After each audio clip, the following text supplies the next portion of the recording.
2 ദിവസം മുമ്പ് എൻ്റെ അടുക്കൽ ഒരു ഫാമിലി വന്നു. ആ ഫാമിലി വീട് വിട്ടിറങ്ങി 110 ദിവസമായി. ഇന്നത്തേക്ക് ഒരു ഫാമിലി വീട് വിട്ടിറങ്ങിയിട്ട് എന്ന് പറഞ്ഞാൽ മകളും ആ മകളുടെ 3 മക്കളും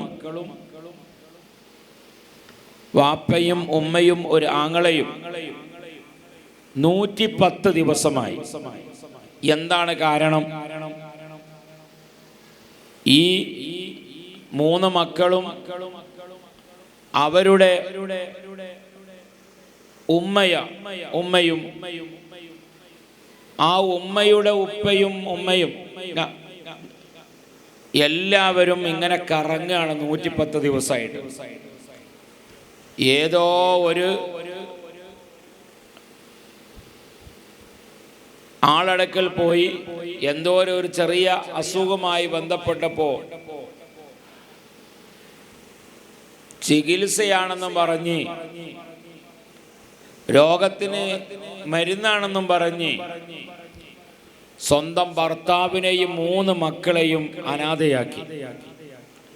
ഭർത്താവൊന്നും വേണ്ട,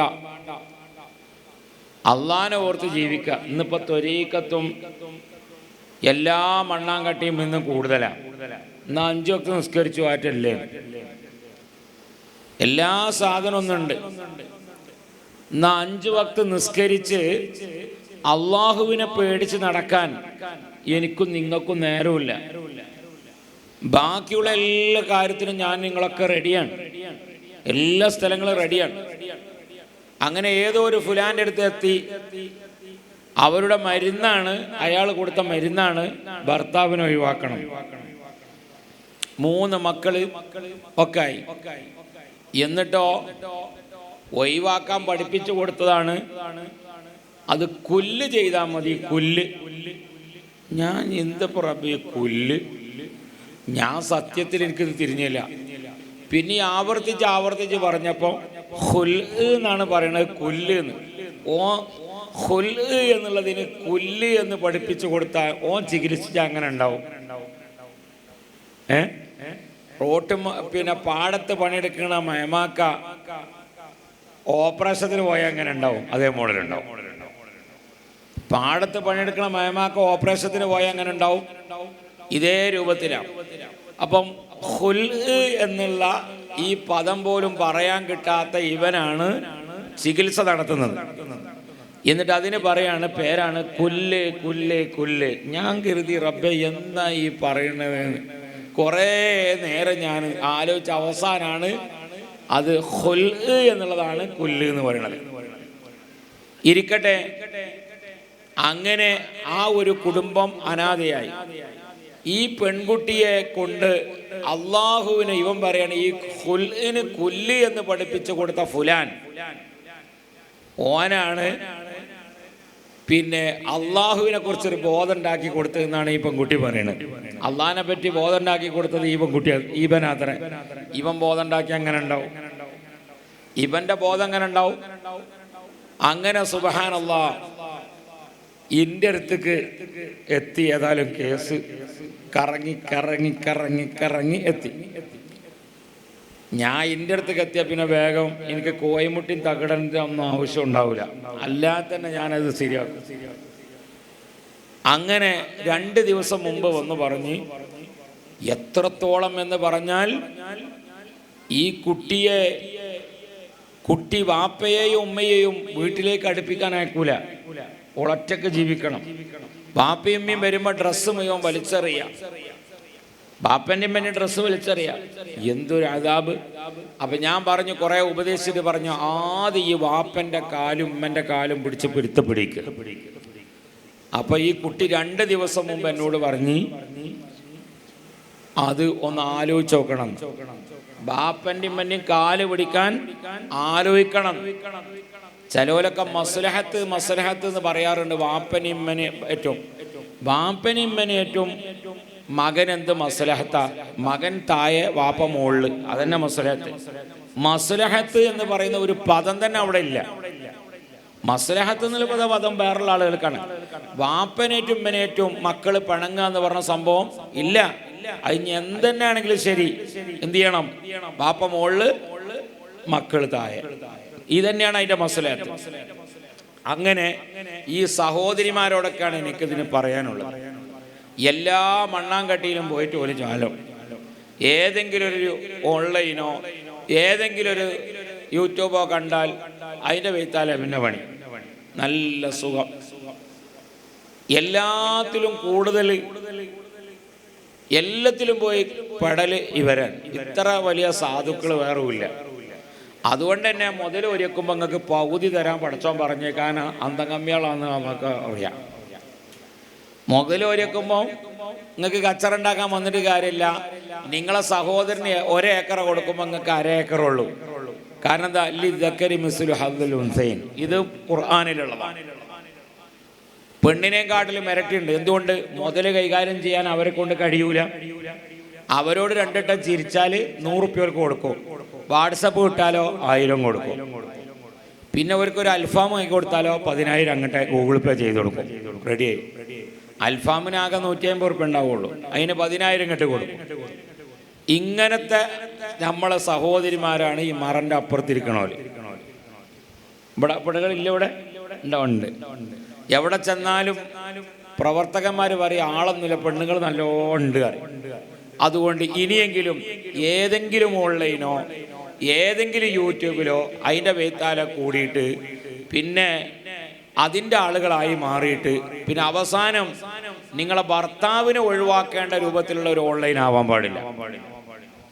ഇപ്പൊ ചില പെണ്ണുങ്ങളൊക്കെ ഓൺലൈനിൽ ദിക്റെല്ലാം കുത്തറിഞ്ഞിട്ട്, ഹദ്ദാദെല്ലാം കുത്തറിഞ്ഞ്, തബാറക്കെല്ലാം കുത്തറിഞ്ഞിട്ട് പിന്നെ ഭർത്താവിനെ വേണ്ട. ഭർത്താവ് വെള്ളം ചോദിച്ചാൽ മാണെങ്കിൽ എടുത്ത് കുടിച്ചോളി. ഞാൻ ഇപ്പോൾ ഇവിടെ ഹദ്ദാദില്ല, എടി ഗുളിക കുടിച്ചണം, കുറച്ച് താൻ്റെ വെള്ളം കൊണ്ടാ പഞ്ചസാര ഇടാതെ ആക്കണ അവിടെ ഫ്ലാസ്കിൽ ചുടുവെള്ളം, അപ്പുറത്താക്കണ പഞ്ചസാര ഉണ്ടാക്കി കുടിച്ചോളി. ഞാൻ തബാറക്ക കയ്യാതെ നീച്ചൂല വിടുന്നു. എന്തത്ത് തബാറക്ക? എന്ത്? സ്വന്തം ഭർത്താവിൻ്റെ വാപ്പ മരണപ്പെട്ടാൽ ഭർത്താവ് പറയാണ് ഈ എൻ്റെ വാപ്പൻ്റെ കാണാൻ പോകാൻ പറ്റൂല എന്ന് പറഞ്ഞാൽ നമ്മളെ ഭാര്യമാർക്ക് പോകാൻ പറ്റൂല.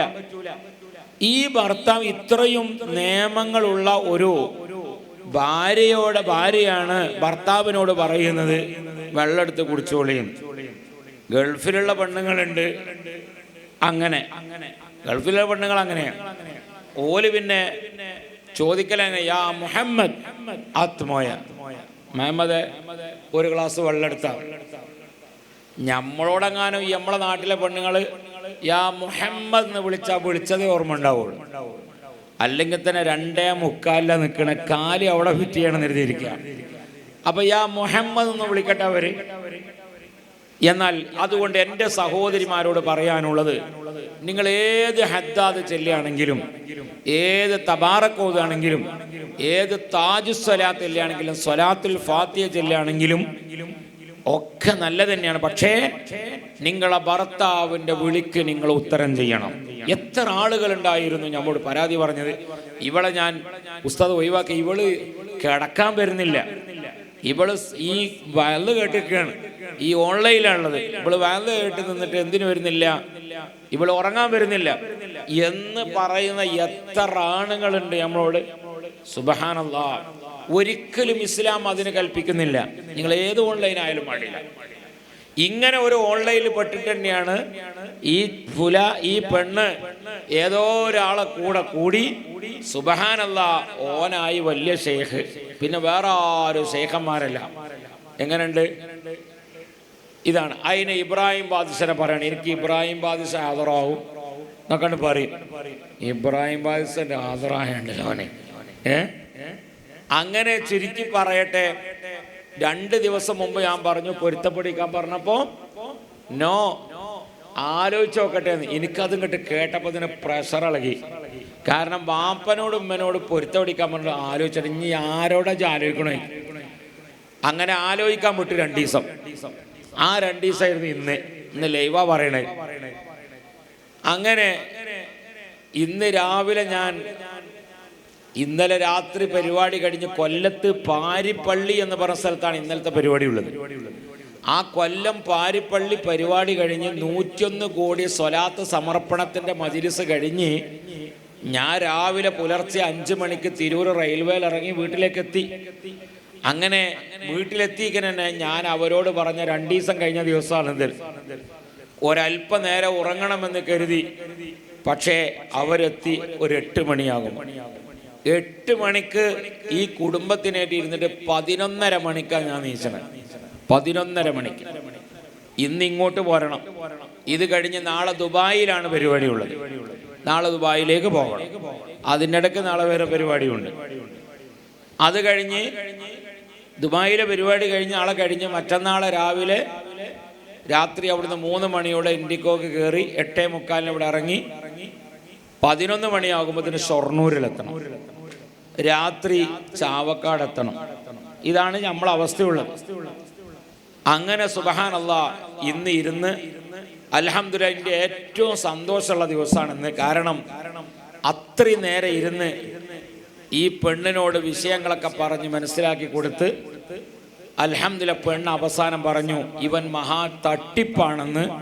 അൽഹംദുലില്ലാഹ് ഉസ്താദെ എനിക്കിപ്പോൾ ബോധ്യപ്പെട്ട് എന്ന് പറഞ്ഞ് ഇമ്മനോടും ബാപ്പനോടും പൊട്ടിക്കരഞ്ഞ് ഏകദേശം 5 മിനിറ്റ് നേരം ഇവര് പിന്നെ പൊട്ടിക്കരഞ്ഞിട്ട് ബാപ്പാനെയും വിടണില്ല അമ്മനെയും വിടണില്ല, ബാപ്പാനെയും വിടില്ല അമ്മനെയും വിടില്ല.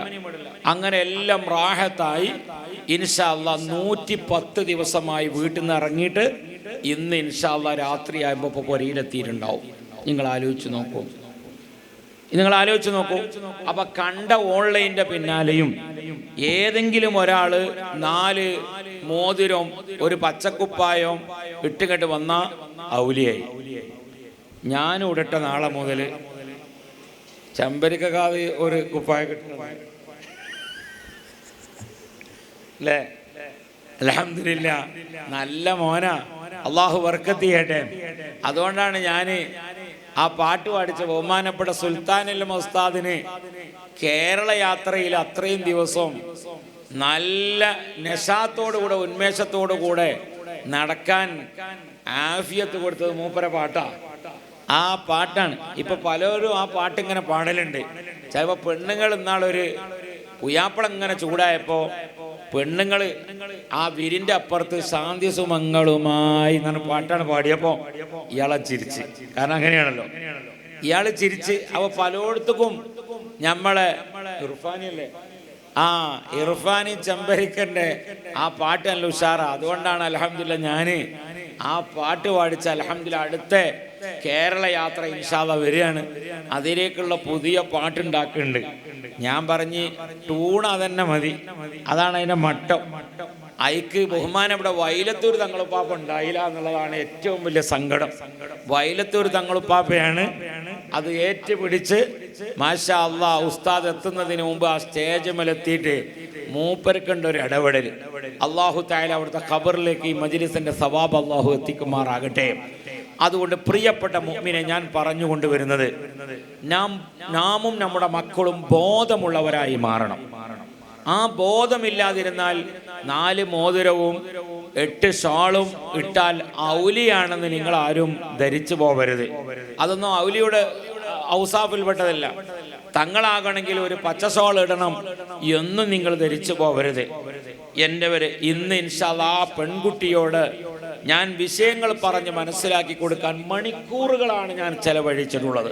അൽഹംദുലില്ലാഹ് എന്നാലും നല്ല മാർഗത്തിലേക്ക് എത്തി എന്നുള്ളടത്ത് സന്തോഷിച്ചു. കാരണം ഈ പെണ്ണിനെ പഴപ്പിച്ചവന് അവസാനം ഈ പെണ്ണിനെ കെട്ടാനുള്ള പരിപാടിയാണ്. എന്നെങ്കിലേ അസുഖം മാറുള്ളൂ എന്നാണ്. അങ്ങനെ തന്നെ അസുഖം മാറുള്ളൂ. റുക്കൂലെടുത്ത് തല്ലണം, ഇല്ലെങ്കിൽ താമരശ്ശേരി ചുരത്തുമ കൊണ്ട് 7-ാം വളം വന്ന് ബിസ്മി ചൊല്ലി ഒറ്റ ചവിട്ടും എടുത്ത് തടണം, എന്നാലും അസുഖം മാറും. അപ്പൊ 2 അസുഖം മാറും. അതുകൊണ്ട് ഓൺലൈൻ്റെ പിന്നാലെ ഓടി ഹദ്ദാദും റാത്തീബൊക്കെ നല്ല തന്നെയാണെന്ന് മോശമെന്ന് ഞാൻ പറയുന്നത്. പക്ഷേ ഭർത്താവിൽ നിന്ന് ഒഴിവായി പോരണം. ഭർത്താവിന് ഭക്ഷണം ഉണ്ടാക്കി കൊടുക്കാൻ പറ്റൂല, ഭർത്താവിൻ്റെ വസ്ത്രം ഉണ്ടാക്കി കൊടുക്കാൻ പറ്റൂല എന്നിട്ട് ഭർത്താവിനെ കുറ്റവും പറയാം. ഭർത്താവ് നിസ്കരിച്ചൂല, ഹദ്ദാദ് എല്ലൂല, തബാറക ഓതൂല എന്ന് പറഞ്ഞ് ഈ ഭർത്താവിന് ഭയങ്കര കുറ്റവും. അല്ലെങ്കിലും ബുദ്ധിയുള്ള പെണ്ണുങ്ങൾ ഭർത്താവിനെ കുറ്റം പറയും. ഭർത്താവിനെ കുറ്റം പറഞ്ഞാൽ ആ കുറ്റം പറഞ്ഞ ഭർത്താവിൻ്റെ ഭാര്യയായി മാറിയില്ലേ നമ്മൾ? മറിച്ച് നമ്മളെപ്പോഴും ഭർത്താവിനെ നല്ലതേ പറയാൻ പാടുള്ളൂ. ഭർത്താവിനെ നമ്മൾ സംസാരിക്കുമ്പം ഒരു രാജാവായി പറയണം. അപ്പോഴേ രാജാവിൻ്റെ ഭാര്യയാകുന്ന രാജ്ഞിയായി നമുക്ക് മാറാൻ കഴിയുള്ളൂ. അപ്പം എപ്പോഴും നമ്മൾ ഭർത്താവിന് നല്ലത് മാത്രമേ പറയാവൂ. ഇനി തെറ്റുണ്ടെങ്കിലും ആളുകളെ മുമ്പിൽ മുഴുവനും നല്ലത് പറയിക്കുമ്പോൾ, ഒരു രാജാവാക്കി പറയുമ്പോൾ ആ രാജാവിൻ്റെ ഭാര്യയായ രാജ്ഞിയായി നമുക്ക് മാറാൻ കഴിയും. അതാണ് നമ്മൾ ചെയ്യേണ്ടത്. പ്രത്യേകമായി ഇവിടെ അറസിസ്റ്റല്ലേ അല്ലേ? അറല്ല. ഇന്നിപ്പോൾ നല്ല മീൻകറി ഉണ്ടാക്കിയാണ് നമ്മളെ പ്രസിഡന്റിൻ്റെ പെണ്ണുങ്ങൾ. അള്ളാഹു ബർക്കത്ത് ചെയ്യട്ടെ. ഞാൻ അടുത്ത കാലത്തൊന്നും പുട്ട് തിന്നില്ല. രാത്രി മാഷാ അല്ലാഹ് നല്ല പെണ്ണ് അണ്ണകള്. നിങ്ങൾ കറി നിങ്ങളെ പറ്റി അങ്ങനെ പറയുമോ? നല്ല ഉഷാറിൽ കറി ഉണ്ടാക്കണ്ടേ? ഇത് എന്തെങ്കിലുമൊക്കെ കുത്തി കലക്കി ഉണ്ടാക്കിയാൽ കൊടുക്കും. പിന്നെ നല്ലൊരു ഭക്ഷണം ഉണ്ടാക്കണമെങ്കിൽ ഒന്നിരിക്ക മൂലേറെ ചെലവ് തരണം, അല്ലെങ്കിൽ പുയ്യാപ്പിള വിരുന്ന് തരണം. അപ്പോഴെന്ത് ചെയ്യുള്ളൂ? ഇവര് നല്ല ഉണ്ടാക്കുള്ളൂ. എല്ലാം ഉണ്ടാക്കാൻ അറിയും, പക്ഷെ സ്വന്തം ഭർത്താവിനെ സ്നേഹിക്കൂല. സ്വന്തം ഭർത്താവിനെ അങ്ങനെ തലേത്തെ മീൻകറിയോ ഇല്ലെങ്കിൽ അതിൻ്റെ മിഞ്ഞത്തെ കോഴി ചൂടാക്കിയതോ ഒക്കെ കലക്കിയിട്ട് ഇതുകൊണ്ടാണ് അഡ്ജസ്റ്റ്മെന്റ് ചെയ്യാൻ നമുക്ക്. ഫുള്ള് അഡ്ജസ്റ്റ്മെന്റിൻ്റെ ആളാണ്. പിന്നെ ഇപ്പം നമ്മളിത് ഇങ്ങനെ മൊത്തത്തിൽ അഡ്ജസ്റ്റ്മെന്റ് ചെയ്ത് പോകാൻ, ഈ അഡ്ജസ്റ്റ്മെന്റിന് കഴിയാതിരിക്കുമ്പോഴാണ് ചിലോല് ഈ കറി 3 ദിവസത്തിൻ്റെ അപ്പുറത്തത് ഇങ്ങനെ എടുത്തു തരുമ്പോഴാണ് ചിലോല് വേറെ പോയിട്ട് കുറച്ച് അപ്പുറത്ത് പോയിട്ട് വയനാട് പോയിട്ട് വേറൊരു കല്യാണം കഴിയുക. ഒരു ചെറിയൊരു അഡ്ജസ്റ്റ്മെന്റ് അല്ലേ? ചെറിയൊരു അഡ്ജസ്റ്റ്മെന്റ്. അപ്പം നമ്മൾ എന്ത് ചെയ്യണം? നമ്മളെ ഭർത്താക്കന്മാരെ നമ്മൾ നന്നായി നോക്കണം, ഭാര്യയെ നോക്കണം. എപ്പോഴും ഒരു 5 മിനിറ്റ് നേരം ഭാര്യ ഭർത്താവിൻ്റെയും ഭർത്താവിൻ്റെ ഭാര്യൻ്റെ മുഖത്ത് നോക്കി ഒരു അരമണിക്കൂർ ദിവസം എല്ലാ ദിവസവും നമ്മൾ സംസാരിക്കണം. എല്ലാ ദിവസവും സംസാരിക്കണം. നല്ല തമാശ പറയണം. മുത്തനബി സല്ലല്ലാഹു അലൈഹി വസല്ലമ തങ്ങൾ തമാശ പറയുമ്പോൾ തമാശ പറഞ്ഞ് ചിരിക്കും. പക്ഷെ ചിരിക്കുമ്പോൾ മുത്തനബിന്റെ മുൻപല്ല് കാണൂല. മുത്തനബി സല്ലല്ലാഹു അലൈഹി വസല്ലമ തങ്ങൾ നാട്ടുകാരോടോ മീറ്റിങ്ങിലോ റോഡിന്റെ സൈഡിലോ ഒക്കെ വർത്താനം പറഞ്ഞ് ചിരിക്കുമ്പോൾ മുൻപല്ല് കാണൂല. മുൻപല്ല് കാണല് ചിരിക്കുമ്പോൾ ആരോ മുമ്പിലാണ്? ഭാര്യമാരോ മുമ്പിലാണ്. നമ്മൾ നേരെ ഓപ്പോസിറ്റാണ്. നമ്മൾ ചിരിയൊക്കെ റോട്ടുമെന്ന് കഴിച്ചു. പെണ്ണുങ്ങൾ ചെന്നാലോ പട്ടാള ക്യാമ്പ് ചെന്ന റൈറ്റ് ലെഫ്റ്റ് എന്നൊക്കെ പറഞ്ഞിട്ട് ഓലോട് ഇങ്ങനെ സിസ്റ്റ് എടുക്കണ ഉണ്ടാക്കരുതും. എന്ത് ചെയ്യും ഇങ്ങനെയാണെങ്കിൽ അല്ലേ? ഇതാണ് അവസ്ഥ ഉള്ളത്. അപ്പൊ ഇതൊക്കെ മാറണം. നമ്മൾ മാറി നല്ല സന്തോഷമുള്ള ആയുമാണ്. ഒരിക്കൽ പോകുന്നാലോ ചെറിയ പിണക്കങ്ങളൊക്കെ ഉണ്ടാകും. ആ പിണക്കൊക്കെ നമ്മൾ നന്നാണം. ബഹുമാനപ്പെട്ട ഫാത്തിമ ബീവിയും അലി റളിയല്ലാഹു അൻഹു രണ്ടുപേരും വിവാഹം കഴിഞ്ഞ് ഒരു ദിവസം രണ്ടുപേരും പിണങ്ങി. ഫാത്തിമ ബീവിയും പിണങ്ങി, അലി റളിയല്ലാഹു പിണങ്ങി. സുബ്ഹാനല്ലാഹ്. ആ പിണക്കങ്ങനെ നിന്നപ്പം അലി റളിയല്ലാഹു കരുതി ഫാത്തിമ ബീവി ഒന്ന് എൻ്റെ മുമ്പിൽ ഒന്ന് തോണ്ടുകയാണെങ്കിൽ ആണ് നന്നാവേനി. ഫാത്തിമ തോണ്ടൂല, നല്ല ഗൗരവത്തിലേക്ക. അലി കരുതി ഫാത്തിമ തോണ്ടട്ടെ, ഫാത്തിമ കരുതി അലി, രണ്ടാളും തോണ്ടൂല. നമ്മൾ പിന്നെ വൈകുന്നേരം ആകുമ്പോൾ എങ്ങനെയൊക്കെ ഒന്നും അഡ്ജസ്റ്റ്മെന്റ് ചെയ്ത് രാവിലെ പിന്നെയും തെറ്റണ കൗമ ഈ അടുത്ത ഭാഗത്ത് തീർക്കണമല്ലോ കയ്യിൽ പെട്ട അങ്ങനെയാണ്. അപ്പൊ അതുകൊണ്ട് ഫാത്തിമ ബീവിയും അലി റളിയല്ലാഹു അൻഹു പിണങ്ങിയപ്പോ അലി റളിയല്ലാഹു അൻഹു ഒരു ദിവസം ടൗണിൽ പോയി വന്നപ്പോ ഫാത്തിമ ബീവി ഇങ്ങനെ ബ്രഷ് ചെയ്യുക, പല്ലേക്കാണ്. അപ്പം അലി റളിയല്ലാഹു അൻഹു മെല്ലെ ഫാത്തിമന്റെ ബാക്കിൽ പോയിരുന്നു, മെല്ലെ നിന്നു. ഞാൻ ഈ മൈക്കമ്മ നിൽക്കണ മാതിരിയാ, ഒന്നും അനങ്ങിയ ഈ മൈക്കമ്മ തട്ടു. ഈ രൂപത്തിൽ അലി റളിയല്ലാഹു അൻഹു ഫാത്തിമന്റെ ബാക്കിൽ പോയി ഇങ്ങനെ നിന്നു. പക്ഷേ ഫാത്തിമ ബീവിക്ക് അലി റളിയല്ലാഹു അൻഹുവിനോട് നല്ല സ്നേഹം ഉണ്ടായതുകൊണ്ട് ആ വാഷ് ബേസിന്റെ മുകളിൽ കണ്ണാടി ഇല്ലെങ്കിലും ആ ചുമരിൽ അലി റളിയല്ലാഹു അൻഹുവിനെ കണ്ടപ്പോൾ ബഹുമാനപ്പെട്ട ഫാത്തിമ ബീവി എന്ത് ചെയ്തു? അലി റളിയല്ലാഹു അൻഹു മേത്തൊന്നും കൈ തട്ടാതെ ആ ബ്രഷ് മെല്ലെ താഴെ വെച്ച് ഒറ്റ ചാടിയിട്ട് ആ ബെഡ്റൂമിൽ പോയിട്ട് കർട്ടന്റെ ബാക്കിൽ ഇങ്ങനെ നിന്നു. ഇതൊക്കെ ഈ തമാശക്കളിയൊക്കെ പണ്ട് കാലത്തെ ഉണ്ട്. ആ തമാശക്കളിയൊക്കെ വേണം. അതില്ലാത്ത ആളുകളാണ് ഈ പ്രശ്നക്കാരൊന്നും. നമ്മൾ അൽഹംദുലില്ലാഹ് ഒരു തമാശക്ക പെണ്ണുങ്ങളോടൊക്കെ പറഞ്ഞ് ഇടയ്ക്കൊരു അൽഫാമൊക്കെ വാങ്ങിക്കൊടുത്ത്, ഇടയ്ക്കൊരു ബ്രോസ്റ്റൊക്കെ വാങ്ങിക്കൊടുത്ത്, ഇടയ്ക്കൊരു ടൂറൊക്കെ കൊണ്ടുപോകാം. ഇത് നമ്മൾ ടൂർ കൊണ്ടുപോയാൽ തന്നെ ഇന്നോവൻ്റെ വേക്കിൽ ഗ്യാസും കുറ്റിയും കയറ്റിയിട്ടാണ് പോവുക. അപ്പോഴും വേണം പിന്നെ ഈ മല്ലിപ്പൊടി മുളകപ്പൊടിയും ഓല് തോരുമ്പോൾ. എന്നാൽ പിന്നെ ഞങ്ങൾ ടൂർ കൊണ്ടുപോകണേ അല്ലേ? എവിടെയെങ്കിലും റോഡ് സൈഡിൽ കൊണ്ടുപോയിട്ട് പിന്നെ അവിടെ ഗ്യാസ് അവിടെ ചൂടാക്കി ഫ്രൈ പാൻ ചൂടാക്കി ആ കോയമുട്ട ആംപ്ലേറ്റ് അടിച്ചാലാണെങ്കിൽ ഓരോ ടൂർ കൊണ്ടുപോകണം. അന്ന് ഈ പെണ്ണുങ്ങൾ ടൂർ എന്ന് പറഞ്ഞാൽ യഥാർത്ഥത്തിൽ അവർക്ക് ഭക്ഷണം ഉണ്ടാക്കാതെ കഴിക്കുക എന്നാണ് ഓല ടൂറിൻ്റെ ഡെഫിനിഷൻ. ഓല നിർവചനം അങ്ങനെയാണ്. ഓൽക്ക് നിങ്ങൾ വീട്ടിലെന്നും നിർത്തി വെക്കൂ, ഭക്ഷണം ഒന്നും ഉണ്ടാക്കേണ്ട, നല്ല ഉഷാറിലെ തുണിയും കുപ്പായം മാറ്റി ഇങ്ങനെ നിന്നാൽ മതി. ഓരോ വക്തിലും ഭക്ഷണം ഇവിടെ എത്തും എന്ന് പറഞ്ഞു നോക്കുകയാണെങ്കിൽ എവിടേക്കും ഓൽക്ക് പോകേണ്ടി വരില്ല. ഓല ടൂർ അതന്നെയാണ്. ബഹുമാനപ്പെട്ട ഫാത്തിമ ബീവി അലി റളിയല്ലാഹു അൻഹു പിണങ്ങിയപ്പോൾ ഇങ്ങനെ ബാക്കിൽ നിന്നപ്പോൾ അങ്ങനെ ഫാത്തിമ ബീവി ഓടി ആ കർട്ടന് സൈഡിൽ ഇങ്ങനെ നിന്നിട്ട് അലി റളിയല്ലാഹു ഇങ്ങനെ നോക്കി, ഇഞ്ഞെന്താ അലി കാട്ടുക, നമ്മളെ മേത്ത് തട്ടുമ്പോൾ നന്നാവാന്നാ കരുതിനെ, പക്ഷേ നമ്മൾ കൈ തട്ടാതെ ചെന്നിട്ട് ഉള്ളിൽ നിന്നിങ്ങനെ നിൽക്കുകയാണ്. അപ്പം അലി റളിയല്ലാഹു തോറ്റതൊന്നുമില്ല. അലി റളിയല്ലാഹു എന്ത് ചെയ്തു, ആ താഴെ വെച്ച ആ ബ്രഷ് ഇങ്ങോട്ട് എടുത്തിട്ട് ആ ബ്രഷിനോട് സംസാരിക്കുകയാണ്. ബ്രഷ്, ഈ ആരെ തൊള്ളിയിൽ കൈയിട്ടിട്ട് വരിക ഫാത്തിമന്റെ, പടച്ചോനെ ഈ ആരാ, ഫാത്തിമ ആരാന്നറിയോ? അലി റളിയല്ലാഹുവിന്റെ ഭാര്യയാണ്. അലി റളിയല്ലാഹുവിന്റെ ഭാര്യ ആരാന്നറിയോ? മുത്തുനബിന്റെ മോളാണ്. മുത്തുനബിന്റെ മോളാകുന്ന ഫാത്തിമ അലി റളിയല്ലാഹു അൻഹുവിന്റെ ഭാര്യയാകുന്ന ഫാത്തിമന്റെ തൊള്ളിയിൽ കൈയിടാൻ മാത്രം ഈ ആരടാ? സുബ്ഹാനല്ലാഹ്, ആരുടെ ചൂടാണ്? ബ്രഷിനോട്. അപ്പൊ ഫാത്തിമ ബീവി അപ്പുറത്ത് നിന്ന് ഇങ്ങനെ കർട്ടന്റെ ബാക്കിൽ നിന്ന് ഇതൊക്കെ കാണുകയാണ്. അപ്പൊ ഫാത്തിമ ബീവി ആലോചിച്ചു, പടച്ചോനെ എന്നോട് എത്ര സ്നേഹമാണ് എൻ്റെ ഭർത്താവ് അലിക്കുള്ളത്, ഞാൻ ഒരു ബ്രഷിനോടൊപ്പം മൂപ്പരിച്ച് കൂടാകുന്നത്. അപ്പോ എന്നെ ആരെങ്കിലും ഒരാൾ തോണ്ടാൻ വന്ന കത്തിക്കുത്ത് നടത്തും മൂപ്പര്. അത്രയും സ്നേഹമുള്ള ഭർത്താവിനോട് ഞാൻ പിണങ്ങി നിൽക്കുന്നത് ശരിയല്ല. അസ്സലാമു അലൈക്കും വറഹ്മത്തുള്ളാഹി. ഫാത്തിമ ബീവി അലി റളിയല്ലാഹു കിട്ടിയ ഗ്യാപ്പിൽ വഅലൈക്കും അസ്സലാം വറഹ്മത്തുള്ളാഹി വബറകാതുഹു. റെഡിയായി, വിഷയം റെഡിയായി. പെണ്ണോട് തെറ്റിയണോ? അല്ല, തെറ്റിയില്ല അല്ലേ? മുപ്പര് ശ്രദ്ധിച്ച് കേൾക്കുന്നുണ്ട്. എങ്ങനെയപ്പം ഇനിയിപ്പോൾ അവിടെ ചെന്ന് തങ്ങളിപ്പോ ബ്രഷാ പറഞ്ഞത്, പെന്നിപ്പോൾ തങ്ങൾ പൊന്തിച്ചും ചെയ്തേക്കണം. ഇത്രേ ഉള്ളൂ. ഇങ്ങനെ നമ്മളെല്ലാവരും സന്തോഷത്തോടെ ചിരിച്ച് മുന്നോട്ട് പോയാൽ ഒരു പൊരയിലും പ്രശ്നം ഉണ്ടാവൂല. പലപ്പോഴും ഓൺലൈനിന്റെ പിന്നാലെ പെണ്ണുങ്ങൾ പോകുന്നത് ഓൺലൈനിൽ കിട്ടുന്ന സുഖം ഭർത്താക്കന്മാര് കൊടുക്കാത്തതുകൊണ്ടാണ്. നിങ്ങൾക്ക് നമ്മുടെ ഭാര്യമാരെ സ്നേഹിക്കാൻ നേരില്ല. ഭാര്യമാര് പോകുന്ന ഭർത്താക്കന്മാര് വേറെ അയൽവാസിയാകുന്ന പെണ്ണിന് വാട്സപ്പ് വിടാൻ പോകുന്നത് നിങ്ങൾ നല്ല മാക്സി ഇടാത്തോണ്ടാണ്. ഇവരിങ്ങനെ ഉണ്ടാവും, ഒരു കീറിയ മാക്സിയായിട്ടും വരും.